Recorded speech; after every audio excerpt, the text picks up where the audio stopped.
Hello everyone, my name is Tristan. Welcome to L-Space Books. Welcome back if you're returning. Welcome to the channel if you're new.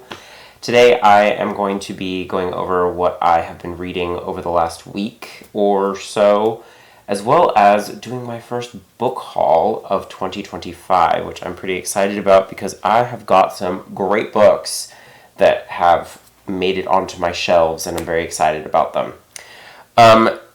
I am once again getting sick because I work in a cesspool of pestilence, which means I work as a pre-K teacher, so all of those 4 and 5-year-olds are a veritable petri dish of disease and plague, and so I get whatever new virus or bacteria is trending amidst the kids. So that is where I'm at. So if I sound like I'm stuffed up and congested, it's because I am.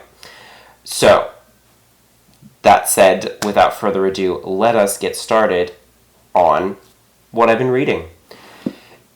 If you saw the thumbnail, you will probably have seen this little beauty on the thumbnail, and this is, of course, Swann's Way by Marcel Proust. I am now on page 340 of 444 of this particular volume.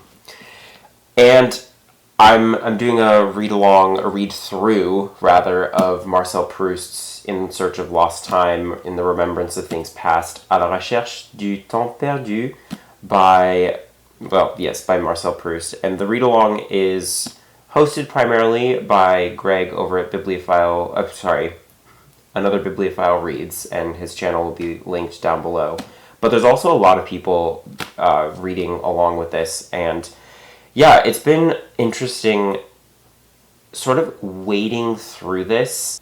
And I touched on this a little bit last time when I talked about it, where this is very much like going to a museum and seeing a painting that is very meticulously crafted, one that has like every frill and like detail of the lace put in. It's a very technically dense and technically masterful work because of all of the like subclauses and like just intense sentence work, the intense syntax work that Proust does with his books.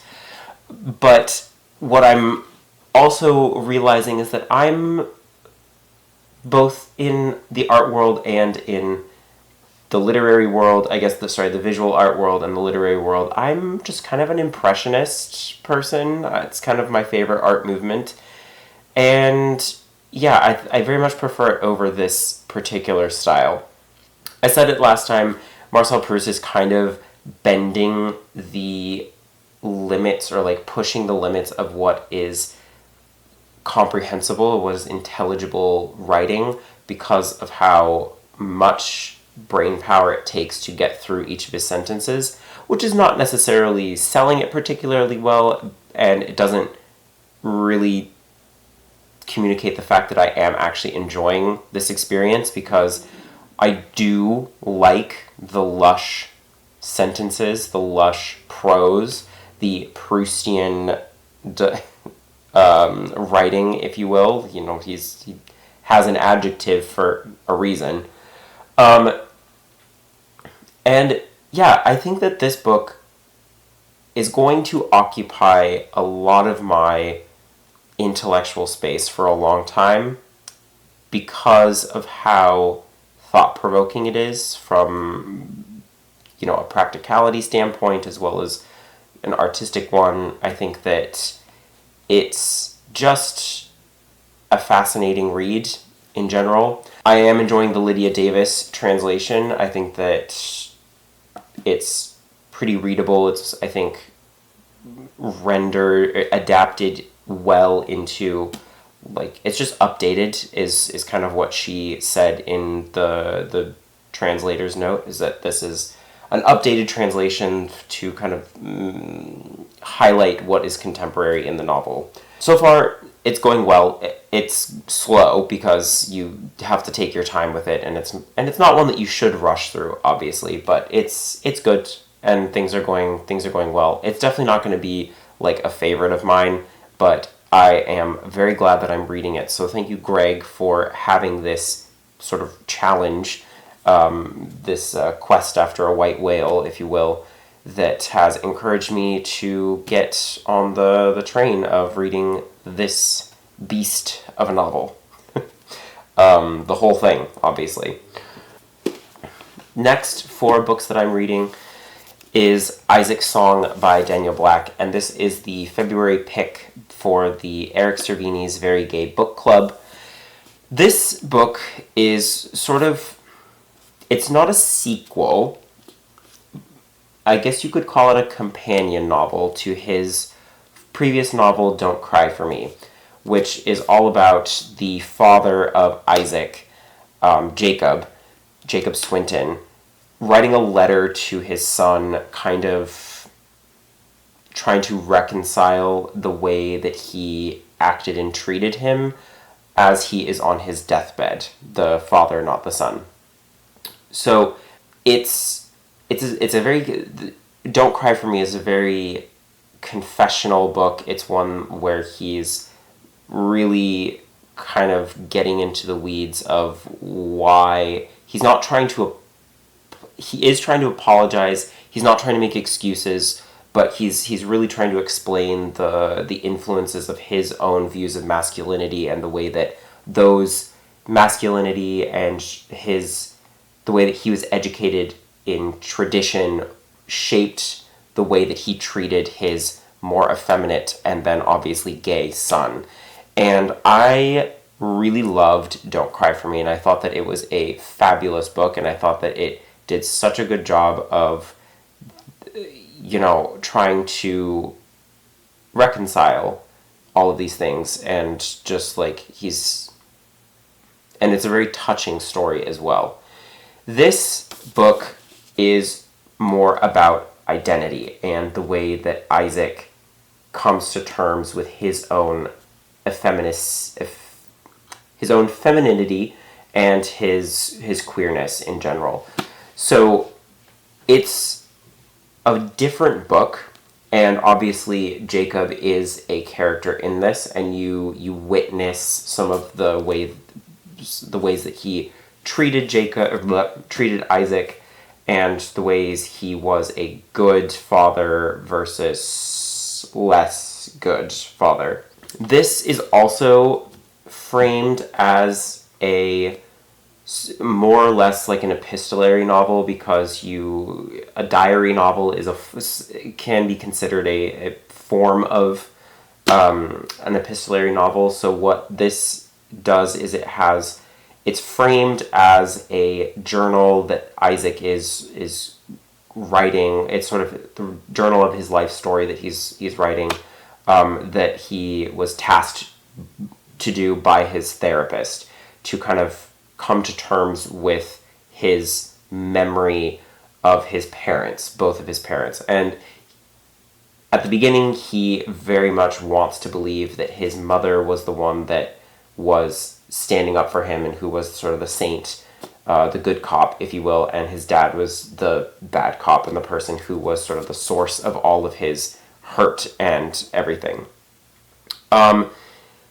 I have to say that the therapy framing device feels a little contrived, and I think it's also indicative of just my own fatigue with the literary therapist. I think that it has, for me, become a little bit of a lazy approach to witnessing a character's growth, witnessing a character's psychological growth. I know that, consulting the sage has always been a literary trope, and we're just seeing that now evolve into the literary therapist.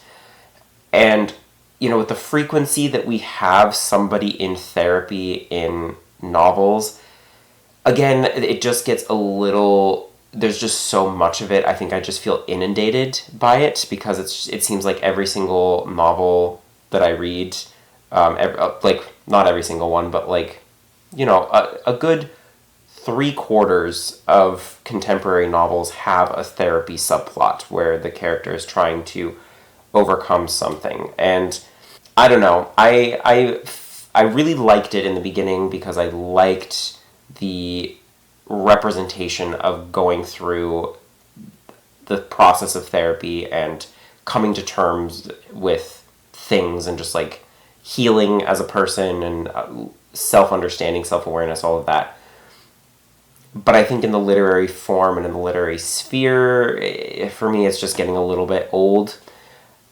But that, again, is just me, and that's just how I'm feeling right now. I might feel a little bit differently elsewhere. So this book is very good. The weakest sections are definitely his sessions with the therapist. I wish that it was just his journal. I wish that the therapy plot was not there. And I wish that it was just like a dialogue with Isaac's dialogue with himself about saying like, yeah, I'm really having a hard time reconciling these feelings I'm having for my father or for my mother because the memory is not what I remember it being. The feelings are very different. So, yeah. And I also feel like the therapy part of it, the therapy sessions, are also a little bit didactic in that it's, Black trying to educate us on something, which, it's fine it's fine if you like that, but for me, it's just not necessarily what I'm really interested in reading at the moment. That being said, I am really liking this book. I am very engaged with Isaac's story. I like him as a narrator, and I like him as a person. He seems very interesting, and I'm excited to see where this goes, because I know that this does go through the AIDS epidemic, and I am, as you know, if you've been watching the channel for a while, very into that, from a historical perspective, and a cultural perspective as well, because it's just a fascinating time. And then from time to time, I also pick up and put down, as I think you do, the complete poems as she kept them of Emily Dickinson. I did my master's in French at the University of Massachusetts in Amherst, and while I loathed Amherst and I felt that that was the worst place I have ever lived, period, it did have some good parts that I am trying to hold on to. And one of them was that I lived very close to Emily Dickinson's house and the Emily Dickinson Museum, which I got to tour multiple times. And one of the times I did that with my parents, and they just kind of surprised me by buying this for me, which was very generous and very kind, because this is really an evergreen collection, because there's no way I will ever fully finish this, because you have to take so much time and meditation over each poem that that I will be enjoying this for the rest of my life. I can tell. But I've been picking up this book, all of her poems, from time to time, and just kind of, opening to a random page and reading one or two. And yeah, I think that as the season is moving into sort of the beginnings of spring, I am very eager to get out of winter, and I'm very eager to get into greenery and flowers and all of that. And so I think I'm just sort of gravitating towards beautiful nature imagery, and Dickinson certainly is a master of that. And yeah, I find little pieces here and there of other really interesting poems that she talks about friendship and betrayal, and there's also the fun little queer poems that are in there from time to time. But yeah, love Emily Dickinson, and I think that I need to pick this up more often, because it definitely sat on my shelf for a long time, and then I didn't read anything from it. But here's hoping that will change, because it's worth it when I do. Okay, now here we are with the book haul. My first book haul of 2025. These are all of the books that I have acquired in 2025, ones that I have received as sort of gifts, I guess, but also ones that I have purchased with holiday money, basically. I was very surprised and touched by the parents of whose kids I teach. They gave me a pretty substantial gift card to a local bookshop here in Boston. Well, actually, it's in Brookline, the Brookline Booksmith. If you know, you know. It's fantastic, and I made full use of that, as you will see.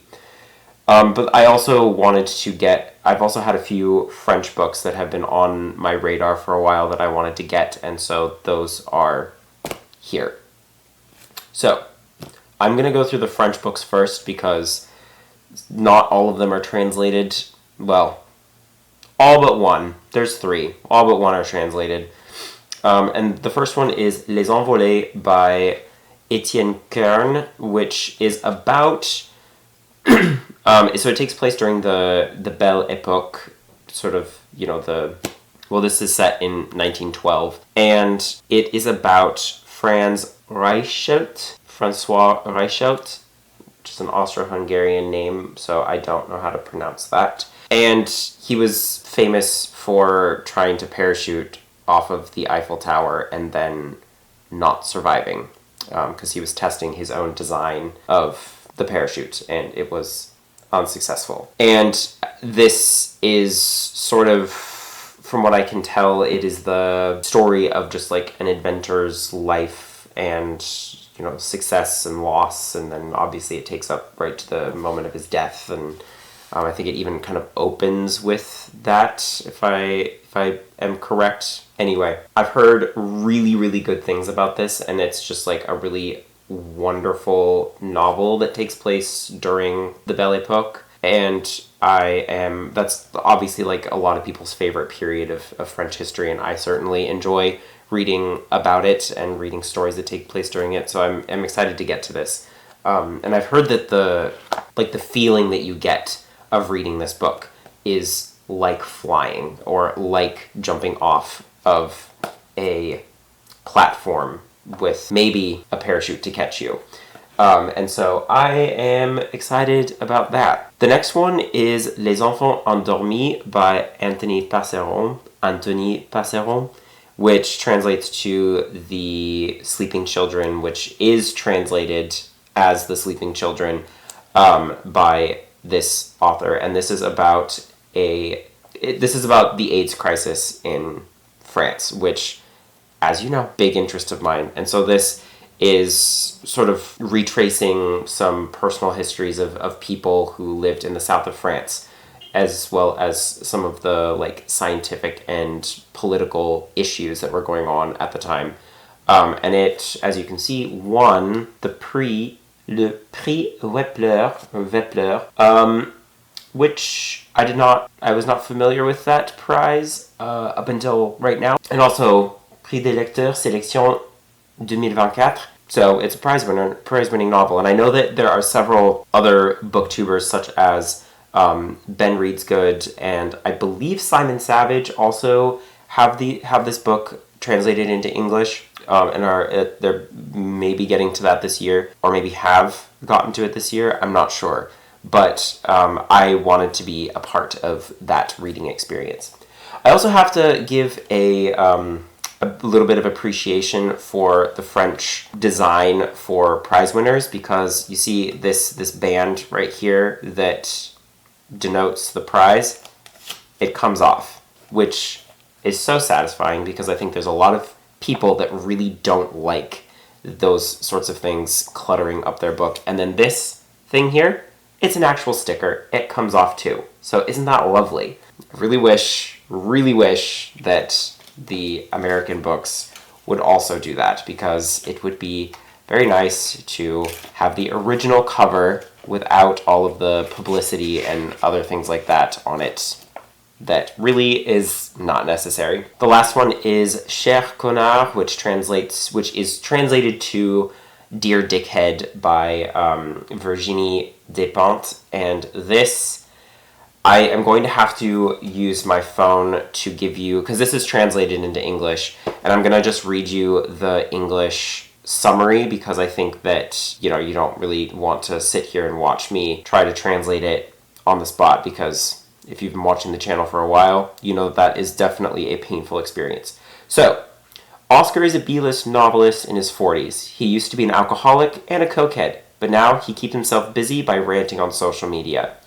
When Rebecca, an actress whose looks he insulted, sends him an angry email, they strike up a combative correspondence at the very moment that Oscar is accused of sexual harassment by his former publicist. What ensues is a no-holds-barred conversation about life under the patriarchy and, above all, about addiction, to drugs, to alcohol, to the internet, to rage. And that just sounds fantastic. I will say nothing more than that.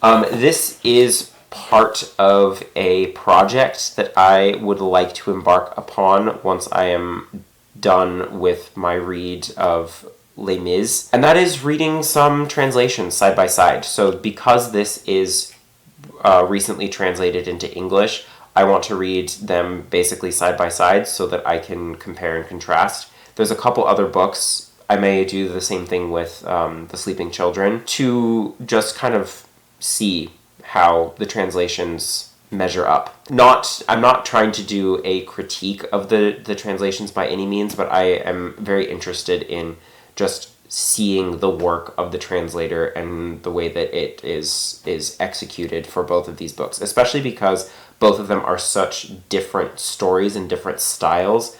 This one is obviously going to be very conversational, it's going to be very punchy and very funny. The other one is, it says that it is a tearjerker on the front, and so I think that seeing how both of them are rendered into English will be very interesting, and I will like being able to compare the source text with the translation. And I think maybe sharing my thoughts with you would also be interesting. Next is, of course, In the Shadow of Young Girls in Flower by Marcel Proust. This is the second, the second installment in the In Search of Lost Time. This is so lovely because the edges are not as deckled as the other one.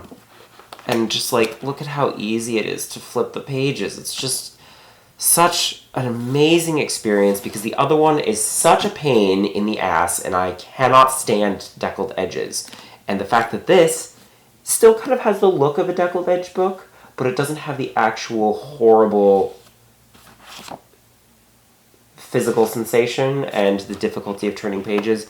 Just, I'm thrilled. I'm thrilled. This, from a physical reading standpoint, will be a much better experience than the other one. But yeah, this will be happening as soon as I finish, well, not as soon as I finish. It will be happening sometime after I finish Swann's Way and the second volume of Les Mis. So, stay tuned. This will be coming to probably March. Next is one of the books that I am reading for my in-person book club. We have had some difficulty deciding on books, so we're just like, well, let's just choose 2.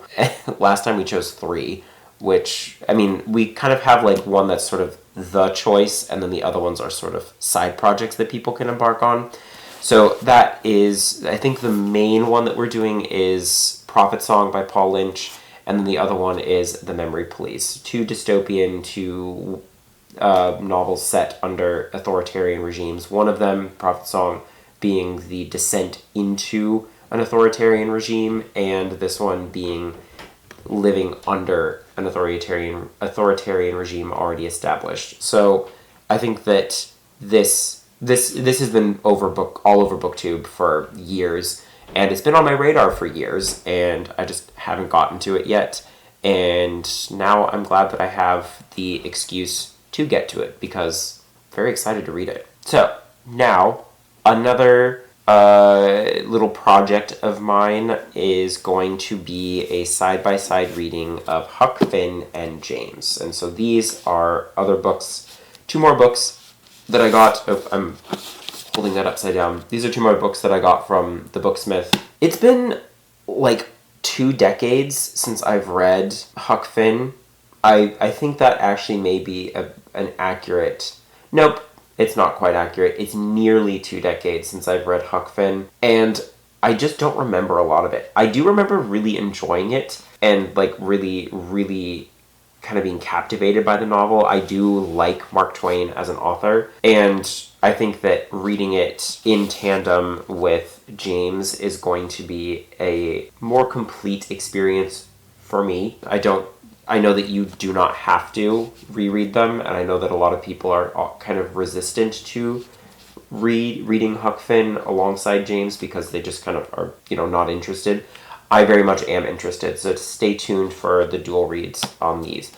Now, there is another thing that is so wonderfully satisfying of these two books, these editions, is that the covers complement each other. They match. It's the same color scheme. Like, look at how beautiful and perfect this is. Like, I didn't notice this until I got in the car and I was looking at them, and I'm like, oh no, they match. That's just, what a wonderful and unexpected luxury. If that was intentional of the cover designer of James, well done. I'm certainly appreciative of that effort that you made. Last of the books that I grabbed, and probably one that you saw as a large addition to the stack, and that is the Penguin Classics Deluxe Edition of Les Mis. I spoke, I think, about this when I was talking about reading Les Mis in French, that I was interested in having the English translation, because there were some sections in the first volume of Les Mis that, it's the sort of tangent about the Battle of Waterloo. I was reading it and I was like going through it, and it was kind of like I'm understanding these words, but none of this information is being retained. So I wanted to go back into English and read it through here to kind of just sort of like, I guess, refresh or like really understand what's going on. Or it's just like review. I didn't have trouble understanding it by any means. It's just I was not engaged in it. And I think that consuming it in English may be the way to do it. But there's also been some times where I want to have the translation of certain lines and certain moments that have really impacted me from the first part of the book. And I think just it's going to be the case as I go through the novel, that there are some very impactful lines in Les Mis that I would like to be able to share with a broader audience, because my main audience is English-speaking people. And I would like to be able to share some of those lines with you in English so that you do understand them. I was a little hesitant at first because the edges are deckled. This is kind of a nice happy medium between the two Proust editions. They're still deckled, but it's not overdone. This, you can still flip the pages without difficulty, whereas the other edition, very difficult. It's a very difficult reading experience. So I am okay with this. I don't hate it. I don't love it. I still wish the fad would stop. But I will survive. And, fortunately, I am reading it in a different format altogether by reading it in French. So I don't have to spend, oh God, how many pages is this? I don't have to spend 1,200 pages plus with a deckled-edged book that is insufferable and annoying. But yes, the thing that I do really appreciate and just really love about this book is the attention to detail on the cover. When you look at this at the edge of the book, it just kind of looks like, a swirl, a swirl of ink or whatever. But then on closer inspection, you realize that this is Fantine's hair that she resorted to selling. And then these things here are her front teeth, which she also resorts to selling.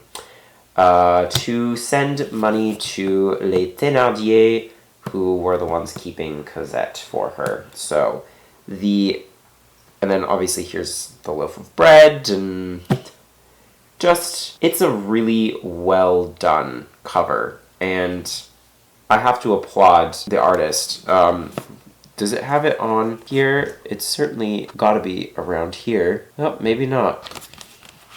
Art and design by Jillian Tamaki. So, well done. You did a phenomenal job designing this cover. The attention to detail and everything that you put into this, simply stunning. Fantastic work. Love it. As a work of art that is both visual and literary, I am thrilled to have this on my shelf because it is beautiful. There we go. That was a lot of stuff to get through. I feel like this is going to be a really long video, but I am very grateful if you made it this far and have enjoyed watching me sort of ramble on about the books that I'm reading, looking to read, hoping to read, and maybe one day we'll finish reading when it comes to the In Search of Lost Time. Hopefully that's not going to be a loss of time. I hope that ends up being a worthwhile endeavor. So far, it feels like it is worthwhile. So, thank you very much for watching. I will see you again very soon with another video. I should be finishing Swann's Way fairly soon, so I should be giving my sort of overall thoughts about the book fairly soon, like I said, and then I will be, I think, moving into The Memory Police, because I'm very keen to get to that one, so stay tuned for all of those things. Well, for now, I will see you again very soon. Take care, and once again, thank you for watching. Bye.